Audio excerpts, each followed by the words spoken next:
Welcome to the Anime Reviewers. I'm Zach. I'm Matt. Today we're talking about the hidden dungeon only I can enter, episode 2, the Guild and the Receptionist. So this episode is very funny, very enjoyable. Ultimately, the sort of the premise of this episode in particular is we find out so Noir can't afford the school. He can't afford the tuition, and his family is like, "Can I pay it off in like 2 years?" Well, first his father says he saved up money, and then when Noir says how much it is, he's like, "Can I pay that in 2 years?" Yeah, or something like that. So Noir ends up going to join the adventurers, a very particular adventurers guild. Well, no, first he goes to his master to ask her how he can make some money, and she says, "Just go kill some more monsters." He's like, "No, that'll be too obvious." And then she suggests going to the Adventurers Guild. Yes. And so he goes in and, ultimately he's just trying to get a job that will get him the money by, I think he's, got, a week or two time frame at most. But one of the things about the guild is you have to write down your list of skills. Well, they say in order for him to get, a quest to make that kind of money, he's got to earn his place, and they got to know what his power level is so they can properly give him tasks that'll be adequate to his power, and then they take him to where in order to enlist, we need to know your skills, but we also we'll keep them a secret. Yeah. So he writes down his skills, and he writes down all of his skills. He writes down the Gray Sage, Get Creative, Edit, Bestow, and at this point, at least Stone Bullet is the only other skill he has. But he writes down his skills, and he just writes it down and hands it to the guild receptionist, and she's like, "You must be joking. That's not possible." Because he makes mention that he got those skills from his master, and the receptionist is like, "That's not possible. She used to be an adventurer of this very guild 200 years ago. She can't be your master. You can't have inherited her skills. It's just not possible." And she goes on to make a claim about the fact that because especially people that are follow the adventurer's lifestyle and follow those type of stories, that guild in particular does get people basically making his exact same claim where they're her student. A lot of phonies come in and try and pretend to be who he actually is. Yeah, they're claiming to be Olivia's students. She says, "Well, upside, we do have this book that if you place your hand on it, it will transcribe your skills magically, no matter what." And he's like, "Well, I just told, I forget the exact interaction, but it ultimately ends up with, because I think he said something about, well, what happens if I'm proven right?" And she goes, "Well, I'll show you my panties then." And he's like, she's like, "Are you sure you still want to do this?" And he's like, "Yeah." Which is great, because he knows who he is. There's no reason for him to, not do it. So he puts his hand on the book, and it transcribes his skills, and of course, he's exactly who he says he was. His skills that he wrote down were the exact same ones. And she sort of gets flustered at it, and it's like, "Oh my god, you're actually her student," and sort of gets excited about it, and then he goes, "Yeah, so about those panties, remember?" And she also, that's one thing that I don't like about this show, but totally makes sense with what this show is all the women, as soon as she finds out who he is, she's immediately, just totally into him. Oh, her tone immediately changes, because initially, she's just talking to him as, a potential adventurer, but now, the second she finds out who he is, her tone is entirely different. She's friendly towards him, she's nice. After she shows off her panties, she starts hanging off of his arm, constantly, very flirtatious. Yeah. And I wish that was, a skill. Part of the whole set is you kind of had people just become stupid for you. Attraction, yeah. You were just pretty to everyone. Or that was one of his skills, something along those lines. Because his one childhood friend is just all over his sister. Well, the childhood friend actually makes at least some sort of sense. Well, of course. That one sort of makes sense. The receptionist one makes zero sense. Yeah. The little sister being obsessed with him makes zero sense. The childhood friend is the only one that I'm that actually kind of makes sense. You have a foundational friendship. They're still towing that line in this episode. Stop it. Yeah. No. So after he signs up, he gets an initial starter quest to go find these rainbow grasshoppers. That are really rare. Yeah, that's his initial quest. Sorry, and he's going to do that because he's like, how do I do this? And the receptionist is like, you have a skill that will let you find these. Like, I can point you in the region that they're usually at, but to find them specifically, like, you have a skill that lets you do that. And she's referencing Great Sage because you ask Great Sage a question, it gives you the answer. He can find them very easily because it's literally just ask Great Sage where they are.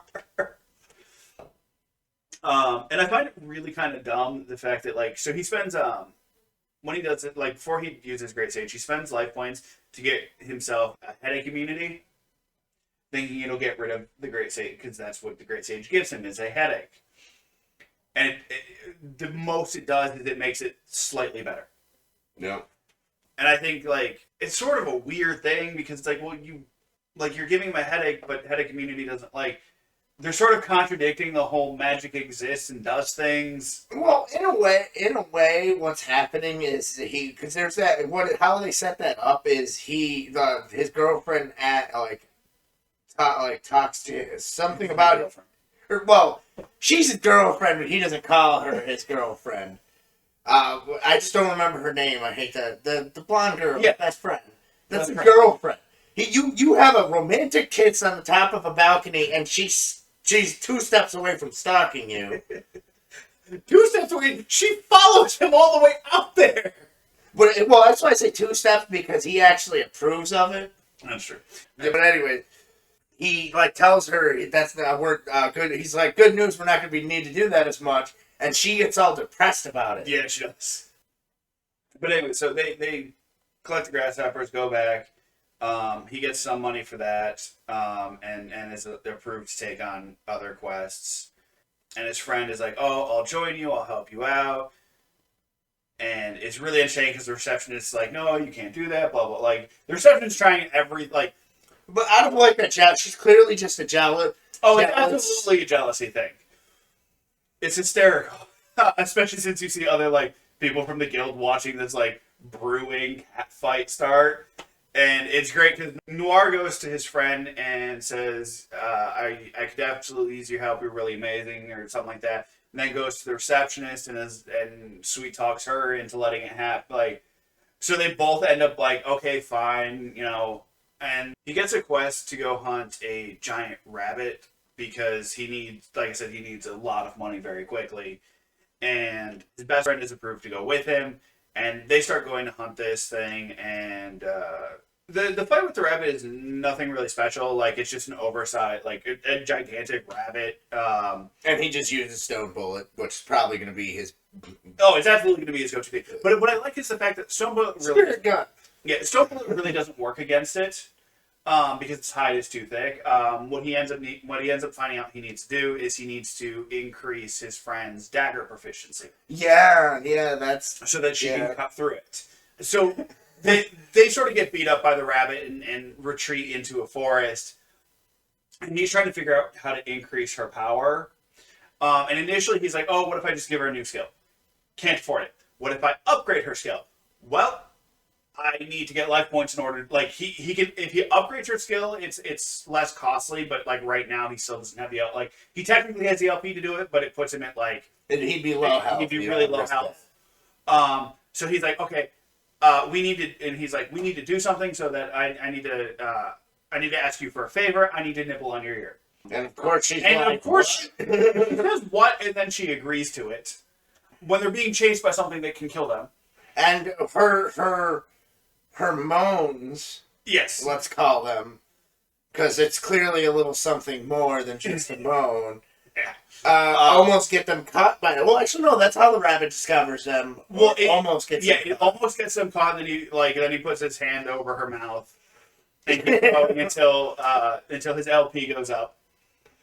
I want that power. And then he edits her. Then they get attacked, and he edits her dagger skill, so it's instead of being C grade, it's B grade now. And now she can kill the thing, and she does so.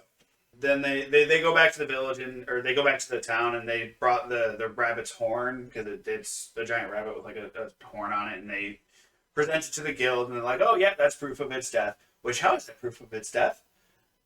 You could You could have cut that off, like, in battle and then just been like, run.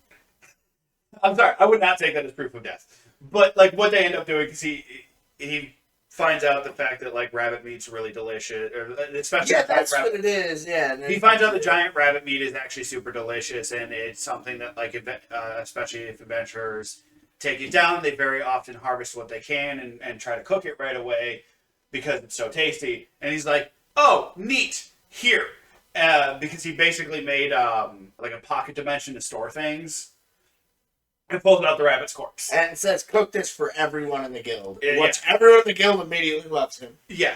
And we get a little party sequence with them eating and talking, and again, it's the receptionist still, like, all over him and flirty. She does give him his money, and it turns out to be, like, 450,000 gold, or gil, I think is what they use in this one. Plus the money he gained from the rabbit, or from the grasshoppers, he now has enough to enter the school. And this is actually the first time we're seeing it where he's getting, like, well, it's not the first time, but it's the first, like, sort of non-sexualized scene we're seeing it happen in, where he's gaining LP because of the enjoyment of the atmosphere from the delicious food. So it's also playing back into what Olivia was telling him, where delicious food will raise your LP. But that's something that I really do criticize them for, though, is even though it is fun, all of the like, sexual humor that they have, I wish they would put more emphasis on that. Like, have him, like, constantly scarfing down, like, they go into the bakery that has great donuts and he's getting fat, or have someone else with that. Well, he doesn't admit the fact that, like, I get not doing it right now because he's trying to pay for school. Well, and he doesn't, but he's supposed to be a hedonist. You'd think he'd be like hedonist about from Futurama, where he's just sitting there and having grapes in his mouth.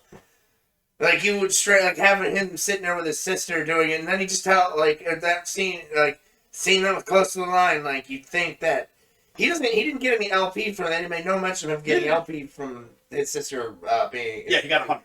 Oh, yeah. Yeah. It's a very tiny amount. Because it's the lie. It's the lie. It's a lie. If he gets more than just a small amount, it's a problem. If he just gets a small amount, it's acceptable. But you think, though, that they'd have scenes like that, making more emphasis on the other things early on. Because it's clear that this is going to mostly be about him doing sexual things. Absolutely. Which fine, whatever. Like, I do agree with you, though. I wish they went through the other hedonism aspects. And when he pays the bill, because at the very end of the episode, he pays the bill and he doesn't get life points. And that bothers me. Spending a large amount of money is supposed to give you... Yeah, it's supposed to give you LP, yeah. Unless it's specifically like, I'm going to go buy a bunch of jewelry and not, I'm paying a bill. That's true. That actually might be what it is, because she does specify sort of like... It's probably just plot. Yeah. Plot bullcrap. Oh, it's absolutely... Because they're clearly... That's why I have a criticism, at least at this point, is because of that. Simply because of that. Yeah, that's pretty much my biggest problem with it, is the fact that it's clear that they're going to only focus on that one part. Yeah. It's only going to be the sexualized part, and he's not going to be hedonist in other ways when he should be. Why wouldn't you be sitting there with this bakery that's like the #1 bakery in the town, or the greatest cook or whatever? You'd be going to that restaurant every day. Yeah. You would be doing everything you could to be increasing your life points in other ways besides. Especially since we're seeing him like that. Again, women are trying to. Yeah, that's really what's happening. Is women are throwing themselves at it. Like, but especially since we've seen him attempt to do attempt to manipulate skills, and we're seeing like 4,000 or 8,000 LP. It's like, do more than the one thing to gain LP, because then you can take away the Reaper's ability to insta kill you, or to give his friend an extra dagger skill set would have been cool. Like, those things are costing a lot of LP, and he's barely made over 1,500, I think, by the end of this. And he keeps spending it on mundane and useless things. Well, and that's clearly what's bugging me too. Even though it's probably a good writing choice, so his power scaling doesn't go too high. But it's also a problem too, in the sense of like, you'd think if you. But you gave him god tier powers anyways. Like, yeah, but they set it up for him to become god tier by giving him create, where he can make any skill he wants. It's kind of like that cartoon Ben 10, to where he would get the wrong alien. Like, oh, the alien, this alien's perfect for the situation. Well, you got that, so it's a good writing choice. But it's also, in my mind, a bad writing choice. The fact that he's not trying to achieve that. Yeah. That's one thing where I give. That's what I have the problem with. Is he's not doing anything. Yeah. Where I would give them credit for is if he was actually being a hedonist, and you'd think he'd be embracing the hedonism. Or even if we started, like, even if they didn't want to do it this episode, but we, like, started seeing, like, bits and pieces. Well, that's all I'm asking and, like, for. They're not even doing that. It's just the sexual things he's enjoying. Yeah. Like, he immediately is, like, kiss, bite the ears, like, Yeah. that's all he cares about. Yeah, that's why I'm saying, like, if he just went to a restaurant.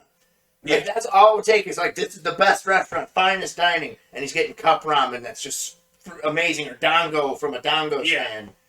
Like, something. And I'm referencing two different animes. I know what they both are. Yeah, I think that's it for us, though. So we don't get on too many rants. I just hope the ramen multiplies. Yes. So that'll be all for us. Have a good one. Bye-bye. Thank you for watching. I hope you enjoyed. Don't forget to like, comment, and subscribe. And hit that bell icon for notifications. Also follow us on Twitter and Facebook. Links in the description down below.